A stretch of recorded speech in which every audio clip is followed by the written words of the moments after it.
Hi ನಮಸ್ಕಾರ friends, ಇವತ್ತು Teflon coated ಮತ್ತು ನಾನ್ ಸ್ಟಿಕ್ ತವ ನೋಡಿ ಯಾವ ರೀತಿ ಆಗಿದೆ ಅಂತ. ಇದಕ್ಕೋಸ್ಕರನೇ ನಾನ್ ಸ್ಟಿಕ್ ತವನ ಯೂಸ್ ಮಾಡಬಾರ್ದು ಅಂತ ಹೇಳ್ತಾರೆ.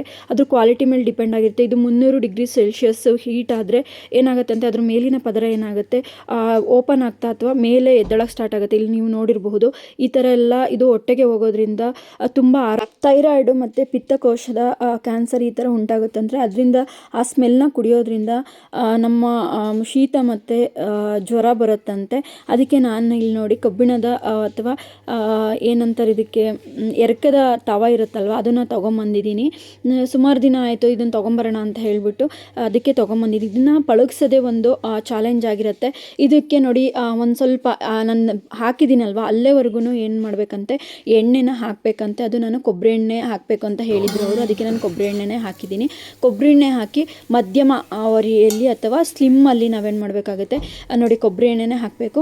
ಹಾಕಿಬಿಟ್ಟು ಏನು ಮಾಡಬೇಕು ಸ್ಲಿಮ್ಮಲ್ಲಿನೇ ನೀಟಾಗಿ ಅದು ಈರುಳ್ಳಿನ ಕಟ್ ಮಾಡಿಬಿಟ್ಟು ನೀಟಾಗಿ ಅದು ಫ್ರೈ ಆಗಬೇಕು. ಮತ್ತು ಆ ತವ ಏನಿದೆ ಅದು ಫುಲ್ ಎಣ್ಣೆ ಮತ್ತು ಈರುಳ್ಳಿ ಅಂಶವೇನಿದೆ ಅದನ್ನೆಲ್ಲ ಅದು ಅಬ್ಸರ್ವ್ ಮಾಡಬೇಕಂತೆ. ಅದಕ್ಕೆ ನೋಡಿ ಇದನ್ನು ನಾನು ಫುಲ್ ಕಪ್ಪಾಗೋ ರೀತಿಯಲ್ಲಿ ಹುರಿದ್ಬಿಟ್ಟು ಅದನ್ನು ತೆಗಿತಾ ಇದ್ದೀನಿ ಈರುಳ್ಳಿನ. ಈ ತವ ಯೂಸ್ ಮಾಡೋದ್ರಿಂದ ನಮಗೆ ಹೆಲ್ತಿಗೂ ಬೆನಿಫಿಟ್ ಇದೆ ಮತ್ತು ಯಾವುದೇ ರೀತಿ ಆರೋಗ್ಯಕ್ಕೆ ತೊಂದರೆ ಆಗಲ್ಲ ಅಂತ ಹೇಳಿಬಿಟ್ಟು ಈ ತವನ ತೊಗೊಂಬಂದಿದ್ದೀನಿ. ನಿಮಗೆ ಗೊತ್ತಿರುತ್ತೆ ಟೆಫ್ಲಾನ್ ಆ ಥರ ನಾನ್ ಸ್ಟಿಕ್ ತವ ಏನಿರುತ್ತೆ ಇವಾಗ ಒಂದು ಟ್ರೆಂಡೇ ಆಗಿತ್ತು ಅಂತ ಹೇಳಬಹುದು. ಎಲ್ಲರೂ ಅದನ್ನೇ ಜಾಸ್ತಿ ಯೂಸ್ ಮಾಡ್ತಿದ್ರು. ಕುಕ್ಕರ್ ಆಗಿರ್ಬೋದು ಅಥವಾ ಪಾತ್ರೆಗಳಾಗಿರ್ಬೋದು ನಾನ್ ಸ್ಟಿಕ್ ಏನಿದೆ ಅವನ್ನ ಯಾವುದನ್ನು ಯೂಸ್ ಮಾಡಬಾರ್ದು ಅಂತ ಹೇಳ್ತಾರೆ. ಅದಕ್ಕೆ ನಾನು ಈ ಕಬ್ಬಿಣದ ಅಥವಾ ಏನದು ಎರ್ಕದ ಒಂದು ತವನ ತೊಗೊಂಬಂದಿದ್ದೀನಿ.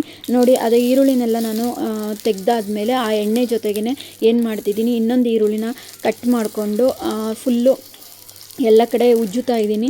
ಈ ಥರ ಉಜ್ಜೋದ್ರಿಂದ ದೋಸೆ ನೀಟಾಗಿ ಬರುತ್ತೆ ಅಂತ ಹೇಳಿಬಿಟ್ಟು ಇದನ್ನು ಏನು ಮಾಡಬೇಕಂತೆ ಈಗ ಒಂದು 3 to 4 ಡೇಸು ನಾವು ಹಾಗೆ ಬಿಡೋದ್ರಿಂದ ಎಣ್ಣೆ ಮತ್ತು ಈರುಳ್ಳಿ ಅಂಶ ಎಲ್ಲ ಹೀರ್ಕೊಳ್ಳೋವರೆಗೂ ನೀಟಾಗಿ ಬಿಡೋದ್ರಿಂದ ದೋಸೆನೂ ಚೆನ್ನಾಗಿ ಬರುತ್ತೆ ಮತ್ತು ಹರಿದೋಗಲ್ವಂತೆ ದೋಸೆ. ಅದನ್ನು ನಮಗೆ ಅವರು ಕೊಟ್ಟರಲ್ಲ ಅವರೇ ಹೇಳಿದರು. ಮತ್ತು ಇದು ನನಗೂ ಗೊತ್ತಿತ್ತು ಯಾಕೆಂದರೆ ನಾನು ಹಳ್ಳಿಲೇ ಇದ್ದೋಳಾದ್ರಿಂದ ಹಳ್ಳಿ ಕಡೆ ಎಲ್ಲ ಇದನ್ನೆಲ್ಲ ಮಾಡ್ತಾಯಿದ್ರು, ನಾನು ನೋಡಿದ್ದೆ.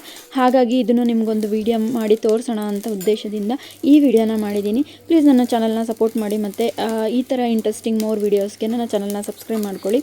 ಓಕೆ, ನಾನು ನೋಡಿ ಈ ಥರ ಎಲ್ಲ ನೀಟಾಗಿ ಸ್ಪ್ರೆಡ್ ಆಗಬೇಕು, ಎಣ್ಣೆ ಫುಲ್ಲು ಕುಡ್ಕೋಬೇಕು. Thank you for watching.